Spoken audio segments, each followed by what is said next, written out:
ষষ্ঠ শ্রেণীর শিক্ষার্থী বন্ধুরা, তোমাদেরকে স্বাগত। আজকের এই ক্লাসে তোমাদের গণিত বইয়ের 22 পৃষ্ঠার 2 নং সমস্যার সমাধান দেখাবো। আমি তোমাদেরকে বলছি সমহর বিশিষ্ট ভগ্নাংশে রূপান্তর করো। দেখো, সমহর বিশিষ্ট ভগ্নাংশে রূপান্তর করা একদম সহজ বলে আমি মনে করি। দেখো, এই কোয়াতে দেখো এটা আছে, এই তিনটা ভগ্নাংশকে সমহর করব। কিভাবে করব? দেখো, তুমি একটা সমান দাও, আগে সমান দিয়ে যে কটা ভগ্নাংশ সে কটা টান দেওয়া, একটা, দুইটা, তিনটা।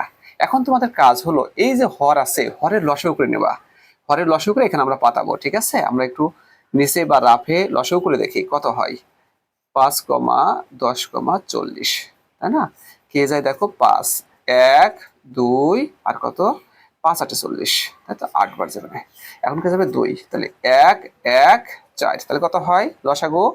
5 গুণ 2 গুণন 4, তাহলে 5 2 10, 4 10 40, লসাগু কত? 40। এই লসাগুটা আমরা এখানে পাতাই দেবো।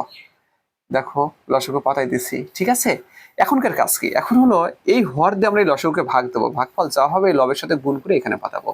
তাহলে দেখো, 40কে তুমি 5 দিয়ে ভাগ দাও, কত হয়? 8। একে আবার 2 দিয়ে গুণ দাও। এই যে হরে 2, লবে 2 আছে, 2 দিয়ে গুণ দাও, কত? 8 2 16। তাহলে এই ভগ্নাংশের লবে 16 বসবে। একই কাজ এখনো করবা। এই লসাগুকে তুমি এই ভগ্নাংশের হর দিয়ে ভাগ দাও, ভাগ দিলে কত? 10। ভাগফল কত হয়? 4। 4কে তুমি উপরে লবে কত আছে? লবে আছে 7, 7 দিয়ে গুণ দাও, 4 7 28। ঠিক আছে, এবার একই কাজ, এই হর দিয়ে তুমি লসাগুকে ভাগ দাও। লসাগু কত আমাদের? 40। তাহলে হরে কত আছে? 40, ভাগ দাও 40 দিয়ে, ভাগফল কত হয়? 1। এটা আবার লবের সাথে গুণ দাও, তাহলে কত হবে? 9। এই দেখো, এটা সমহর বিশিষ্ট ভগ্নাংশ হয়ে গেল। অর্থাৎ মূল কাজ হলো প্রথমে হরের লসাগু করে পাঠাইতে হবে। অর্থাৎ প্রথম কাজ হলো যে কটা ভগ্নাংশ সে কটা টান দেবো আমরা। ঠিক আছে, কমা দিয়ে, তারপর হরের লসাগু করে পাঠাবো প্রত্যেকটা জায়গায়। তারপর এই হর দিয়ে লসাগুকে ভাগ দেবো, ভাগফল যা হবে লবের সাথে গুণ করে এখানে পাঠাবো। এই হর দিয়ে লসাগুকে ভাগ দেবো, ভাগফল যা হবে লবের সাথে গুণ করে পাঠাবো। ঠিক আছে, এভাবে কিন্তু আমরা অতি সহজে সমহর বিশিষ্ট ভগ্নাংশে রূপান্তর করতে পারি। এখন আমি তোমাদেরকে দেখো এই ভগ্নাংশটাকেও সমহর বিশিষ্ট করে দেখাবো। তিনটা ভগ্নাংশ, তিনটা টান, 1 2 3। এখন আমাদের প্রথম কাজে থাকবে হরের লসাগু করা। কত কত? 25, 40, 120। কে যায় দেখো, 5, 5 5 25, 5 8 40, 5 2 10, তাই তো 4 5 20। তাহলে এখন আমরা কাকে নিতে পারি? দেখো, 8 নিতে পারি, তাই না? 5 1 3, তাই তো। লসাগু তাহলে কত হয়? 5 গুণ 8 গুণ 5 গুণ 3, তাহলে কত হয়? 5 8 40 গুণন, এখানে কত? 3 5 15, 4 15 কত হয়? 60। তো 600 হবে লসাগু। দেখো, এখানে 600 পাতাও, 600 600। ঠিক আছে, এখন কাজ কি? এখন কাজ হলো এই হর দিয়ে, এই হরে কত আছে দেখো, এই 600কে ভাগ করবে কে? 25 ভাগ করবে। তাহলে ভাগফল কত হয়? দেখো, 25 দুগুণা 50, তাই না? 1 0। তাহলে কত হবে? তোমার 4 25 মানে 24 হয় ভাগফল। ভাগফলকে আবার এই লবের সাথে গুণ, কত দিয়ে গুণ করবো?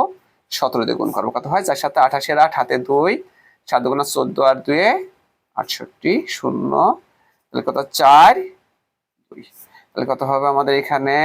তোমার 8 0 4, 408 হবে এখানে, 408। ওকে ফ্রেন্ডস, এখনকার কাজকে দেখো। তাহলে এই 600কে আবার কে ভাগ করবে? 600কে ভাগ দেবে হলো এই 40, এই হর দিয়ে ভাগ দেবো আমরা 40। তাহলে ভাগ দিলে কত হয়? একবার গেলে 40 হয়, তাই না? তোমার কত থাকে? 0 2, তাহলে কত? 5 বার যাবে না, 4 200, 15 বার যায়। তাহলে 15 আর 23 গুণ করে দেখি আমরা, 23 আর 15 গুণ করে দেখি। তাহলে কত হয় আমাদের? 3 5 15, 5 হাতে 1, 5 10 11, 0 3 2। তাহলে কত হবে? 5 4 3, 345, 3 4 5। ওকে ফ্রেন্ডস, এখন দেখো, এবার আমরা এই এই হর দিয়ে এই লসাগুকে ভাগ দেবো। তাহলে কত হবে?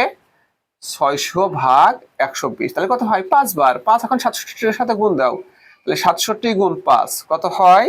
দেখো, 5 7 35 5, তাই না? হাতে 3, 5 7 30 আর 3 33, 3 3 3 3 5। তো ফ্রেন্ডস, আমাদের স্পষ্ট কথাটা কি?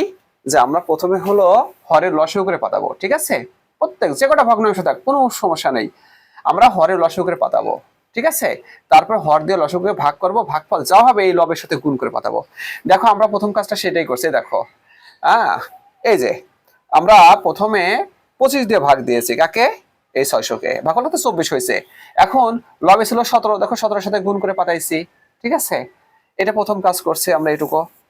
হ্যাঁ, তারপরে আমাদের দ্বিতীয় কাজও তাই ছিল, এই 600-কে দেখো 40 দিয়ে ভাগ দিয়েছি, ভাগফল কত হচ্ছে 15। এই দেখো 15 আবার লবের সাথে গুণ দিয়েছি, ভাগফল লবের সাথে গুণ হবে, গুণ দিয়ে দেখো এখানে পাঠাইছি।